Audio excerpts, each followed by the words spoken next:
శ్రీ గురుభ్యో నమః. శ్రీమాత్రే నమః.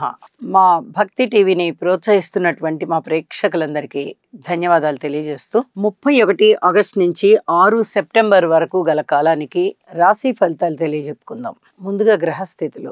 మిథునంలో గురువుగారు ఉన్నారు, కర్కాటకంలో శుక్రుడు, సింహరాశిలో రవి బుధ కేతువులు, కన్యరాశిలో కుజుడు, వృశ్చిక రాశిలో చంద్రుడు, కుంభరాశిలో రాహువు, అలాగే వక్రించినటువంటి శనిగారు మీనరాశిలో. గ్రహస్థితులు ఇలా ఉంటూ ఉండగా ఒక్క చంద్రుని యొక్క గమనము మాత్రమే వారాంతంలో మారి ఉన్నది. మిగతా గ్రహస్థితులన్నీ కూడా వార ప్రారంభంలో ఏ విధంగా ఉన్నాయో వారాంతంలో కూడా అదే విధంగా ఉన్నాయి, ఇంకా మార్పు చెందలేదు. గ్రహాల సమ్మేళనాల విషయానికి వస్తే రవి బుధ కేతువుల యొక్క స్థితి సింహ రాశిలో కలిసి ఉంటూ రాహు గారి యొక్క దృష్టిలో ఉన్నారు. ఇక్కడ బుధాదిత్య యోగం మంచిదే అయినప్పటికీ కేతువు మీద రాహు దృష్టి కానీ, రవి గారి మీద రాహు దృష్టి కానీ, బుధుడి మీద రాహు దృష్టి కానీ అంతగా బాగలేదు. వినికిడి సమస్యలు ఉండడానికి, చర్మానికి సంబంధించినటువంటి ఇబ్బందులు, రక్తానికి సంబంధించినటువంటి ఇబ్బందులు ఉండడానికి, పితృవంశ దోషాలు ఈసరికే జాతకంలో జన్మజాతకంలో ఎవరికైతే పితృవంశ దోషాలు ఉంటాయో వారికి కొన్ని రకాల ఇబ్బందులు అనేవి కనిపిస్తూ ఉంటాయి. వీటికి తప్పనిసరిగా పరిహారం చేసుకోండి. రవి బుధ కేతు రాహు ఈ 4 గ్రహాలకి స్తోత్ర పారాయణాలు చేసుకోవాలి.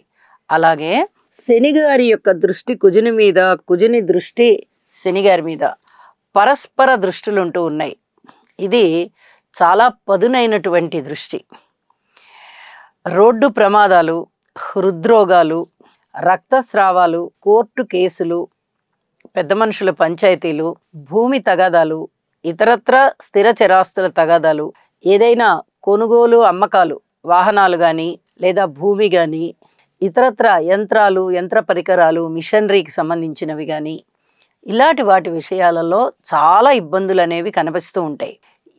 ఈ ఇబ్బంది లేకుండా ఎవరికి ఉంటుంది అంటే జన్మజాతకంలో శని దృష్టి కుజుడి మీద, కుజుడి దృష్టి రాహు మీద లేకుండా ఉన్నట్లయితే, ఏ ఒక్క దృష్టి ఉన్నా కూడా శనిగారి దృష్టి కుజుడి మీద ఉందనుకోండి, శనిగారికి 3వ దృష్టి ఉంటుంది, 7వ దృష్టి ఉంటుంది, 10వ దృష్టి ఉంటుంది. అలా ఏ దృష్టిలో కుజుడు ఉన్నా లేదా కుజుని దృష్టి 4, 7, 8లో ఉంటుంది. అలా ఏ దృష్టి శనిగారి మీద ఉన్నా ఇబ్బందులు తప్పవు. పరిహారాలు చేయించుకున్నప్పటికీ కూడా కాస్త ఇబ్బందులు అనేవి కనిపిస్తూ ఉంటాయి.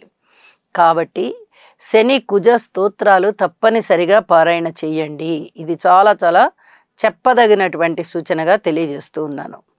ఇక రాహువు చంద్రునితో కలుస్తూ మనకి ఇంచుమించుగా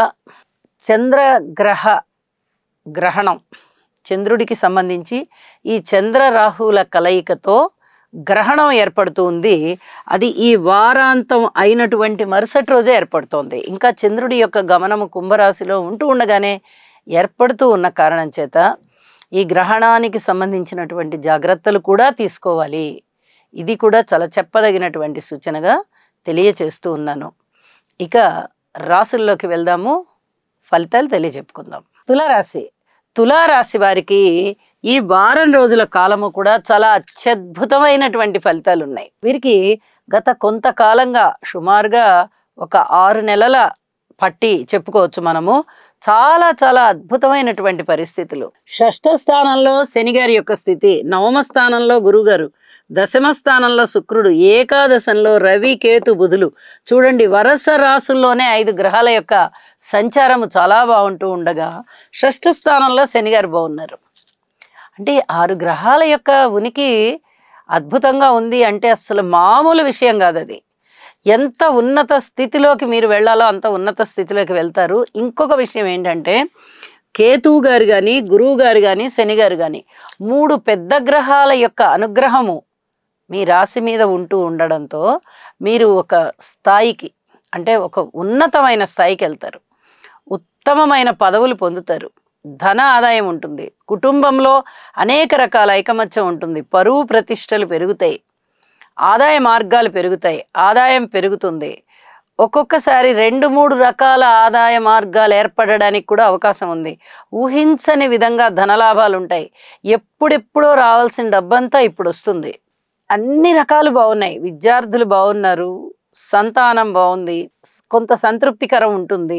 అలాగే విజయావకాశాలు ఉంటాయి. చేపట్టిన పనులన్నీ చక్కటి అభివృద్ధి మార్గంలో వెళ్తూ ఉంటాయి. బంధుమిత్రులు బాగుంటారు. వివాహాది శుభకార్యాలు కుదరడానికి కొద్దిగా ఆలస్యం అవుతూ ఉన్నప్పటికీ ఆశాజనకంగా ఉంటుంది. భార్యాభర్తల మధ్య అనుకూలత బాగుంటుంది. పిత్రార్జితాలు ఎటువంటి ఇబ్బందులు లేకుండా ఉన్నవి వచ్చేస్తాయి. కానీ అన్నదమ్ములతో పంచుకోవాలి లేదా ఇంకెవరన్నా పంచుకునే వాళ్ళు ఉన్నారు అన్నప్పుడు మటుకు కొన్ని జాగ్రత్తలు తీసుకోవాల్సి ఉంటుంది. ఇక కార్మికులు, కర్షకులు, నేత పనివారు, చేతి వృత్తుల వారు ఇత్యాది వారందరూ బాగున్నారు. కార్మికులు బాగున్నారు, కర్షకులు బాగున్నారు, అంటే వ్యవసాయదారులు బాగున్నారు, స్త్రీలు బాగున్నారు. అన్ని విధాలా బాగున్న అంశాలే ఉన్నాయి. మీకు ఉద్యోగ జీవితం బాగుంటుంది. అన్ని విధాల సంతృప్తి, ఉన్నతి, ఆదాయం.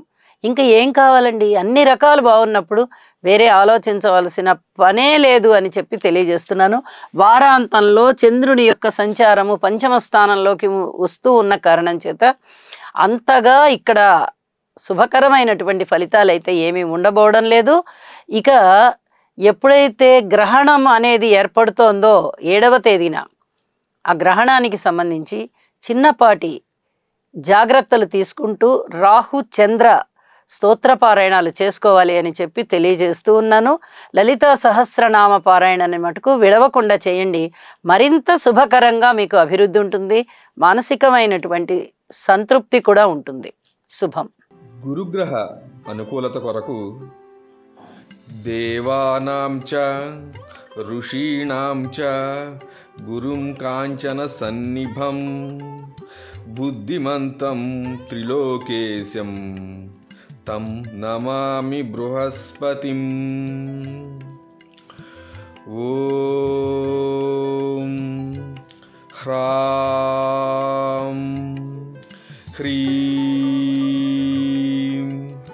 హ్రౌం సహ బృహస్పతయే నమః.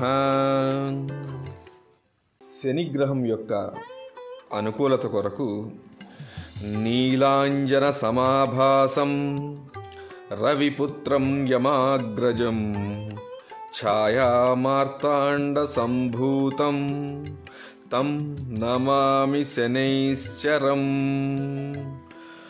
ఓం హ్రాం హ్రీం హ్రౌం సహ శనయే నమః.